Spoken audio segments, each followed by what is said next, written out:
Terima kasih kepada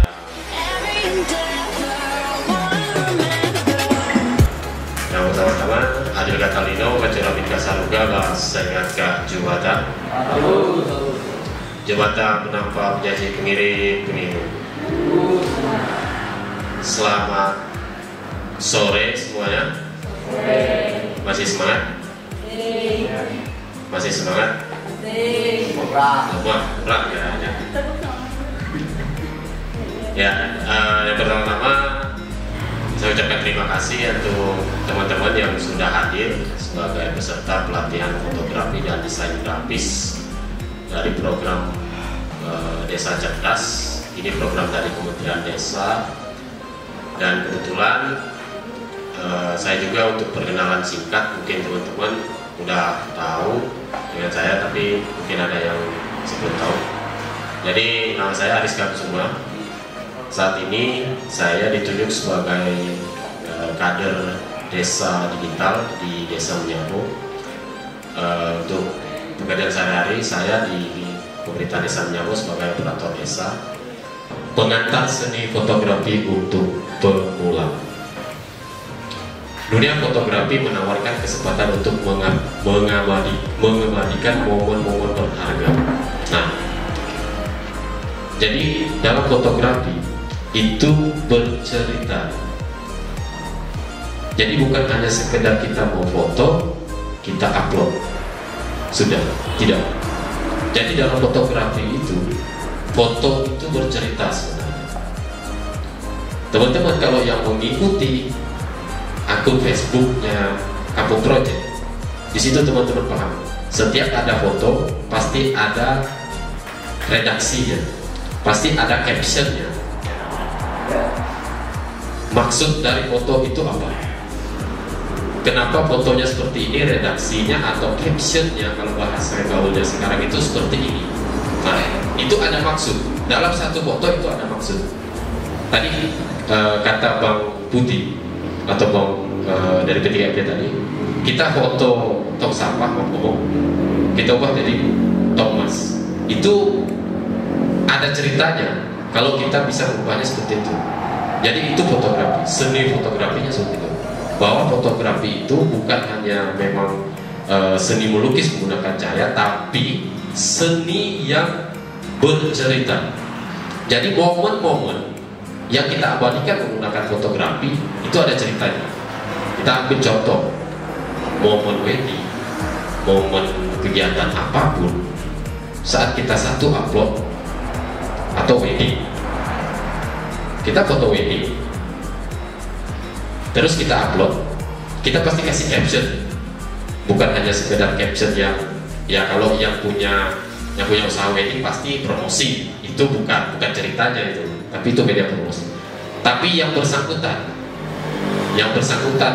yang istilahnya yang menikah difoto oleh fotografer, terus dia upload, itu kan pasti entah itu caption dia sendiri, entah itu captionnya mengutip dari ayat, entah itu Alkitab atau Al-Quran, itulah ceritanya. Jadi maksud dari foto mereka itu diceritakan. Nah, itulah fotografi. Jadi di momen-momen berharga itu penting sekali diabadikan. Itulah seni fotografi. Jika kita mengambil foto, memang kita fokuskan di tengah, itu kita harus atur posisi kiri, posisi kanan, posisi atas, posisi bawahnya harus seimbang. Itu pengaturan seperti itu. Kalau kita ngambilnya tidak terlalu fokus di situ, bisa jadi di kiri dan kanannya tidak sesuai keinginan kita. Jadi seperti itu. Terus garis panduan itu biasanya tergantung kamera. Garis panduan itu dia bentuknya kecil kayak kotak-kotak di layar. Nah, itu yang menentukan nanti udah pas nggak posisi yang akan kita ambil. Kalau kita ngambil posisinya pose foto kayak foto model apa segala macam. Nah, kalau kita mau menggunakan garis panduan, ada menunya. Itu akan menyesuaikan garis menunya. Kalau kita misalkan ngambilnya agak miring, posisinya ada agak miring. Kalau kita bisa ngambil posisi atas yang terlalu tinggi, nanti atasnya akan kelihatan tinggi, garisnya itu akan kelihatan tinggi. Itu garis panduan. Tapi kalau bagi teman-teman yang udah paham menggunakan kamera, di HP juga sama. Karena teman-teman punya nemu HP yang kadang ada garis, apa namanya, garis-garis gitu. Nah, ada kan biasanya. Itu namanya garis panduan untuk menentukan posisinya udah pas apa enggak, miring apa enggak. Tapi kalau kamera sekarang di HP kita sekarang itu ada kadang di garis tengah ada tulisan 0, 1, 2, 3, terus garisnya miring kayak gini. Biasanya ada kalau kamera yang itu. Nah, itu garis panduannya. Kalau kita misalkan posisi di 0, berarti posisi yang kita ambil itu lurus. Tapi kalau misalkan dia goyang, garisnya kita bisa lihat panduannya. Dia miring kayak gini kan? Dia miring kayak gini. Tidak tahu lah HP teman-teman ya. Kalau di HP yang saya, panduannya ada. Itu untuk menentukan posisi kita pengambilan gambar yang sempurna. Gitu. Terus kita lanjut ke titik perhatian. Titik perhatian ya, titik fokus. Jadi titik fokus kita di mana? Tergantung HP atau tergantung kameranya pasti ada kode. Saya coba selamat datang Pak Ketua BPD. Kami lanjut Pak. Itu. Ini akan membantu Anda menciptakan foto yang lebih menarik dan seimbang. Jadi itu tadi tiga hal itu dari komposisi yang baik itu akan mempengaruhi hasil foto kita. Terus yang ketiga, fokus yang tepat. Kuasai fokus manual dan otomatis. Pelajari cara mempertajam subjek utama dan membuat latar belakang yang lembut. Ini, kuasai fokus manual dan otomatis. Fokus di HP memang ada dua, ada yang manual, ada yang otomatis. Tapi bagi teman-teman yang memang punya minat di dunia fotografi ke depannya, nggak tahu kan, pengen apa namanya di bidang bergerak di bidang itu, saya sarankan kalau bagi pemula itu menggunakan otomatis. Kalau otomatis, saya rasa Ucok sampai sekarang masih pakai otomatis. Ya, tidak ke manual. Tapi sekarang Ucok masih pakai otomatis. Nggak tahu loh, udah belajar yang manual apa? Karena yang manual cukup ribet. Itu. Jadi untuk fokus yang tepat itu saya sarankan untuk teman-teman kedepannya apabila minat belajar fotografi itu menggunakan otomatis dulu.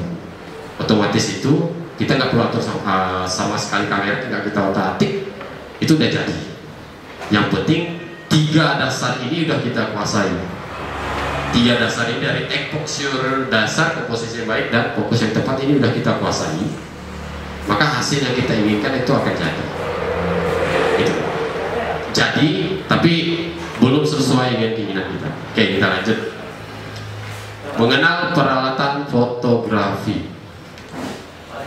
Sebagai seorang fotografer pemula, penting untuk memahami dasar-dasar peralatan fotografi. Yang pertama, kita langsung ada contoh di sini. Kamera digitalnya, terus lensa, tripod, dan aksesoris lainnya. Kamera teman-teman udah tahu bentuknya seperti apa. Lensa, ada yang udah tahu semua? Apa itu lensa? Lensa dalam kamera. HP juga ada lensa. Lensa dalam kamera itu, yang Pak Putih pegang itu lensa. Di dalamnya itu lensanya adalah yang Pak Putih pegang itu bentuk luarnya. Kenapa? Kamera kita bisa pakai kamera bawahan, lensa bawahan bisa, tapi hasilnya kadang biasa, kecuali kita udah profesional. Meskipun pakai lensa bawaan, kalau kita memang udah paham, itu hasilnya seperti lensa yang memang lensa tambahan. Lensa itu ada banyak jenis lensa. Yang sekarang yang saya punya lensa itu jenis lensa tamron. Nah, lensa tamron itu untuk pengambilan foto jarak jauh. Misalnya saya di sini, saya foto di sini, saya ngambilnya di rumah Pak Robisan. Tapi kalau kita pakai kamera biasa kan nggak kecil tuh nampaknya. Saya pakai tamron, itu hasilnya bakalan sesuai dengan yang bisa, sesuai dengan ini. Posisinya sama, kedekatannya sama. Padahal saya ngambilnya di sini. Tapi kalau menggunakan lensa biasa, lensa bawaan, kita nggak bisa nangkap gambar yang di sana. Itu lensa yang mana? Ada juga yang namanya lensa kit. Lensa kit itu ada ukurannya lagi, ada yang 50 meter, 50 mm, ada yang berapa milimeter. Itu ada. Lensa kit itu digunakan untuk teman-teman yang suka foto street photo. Teman-teman paham street photo apa? foto jerah.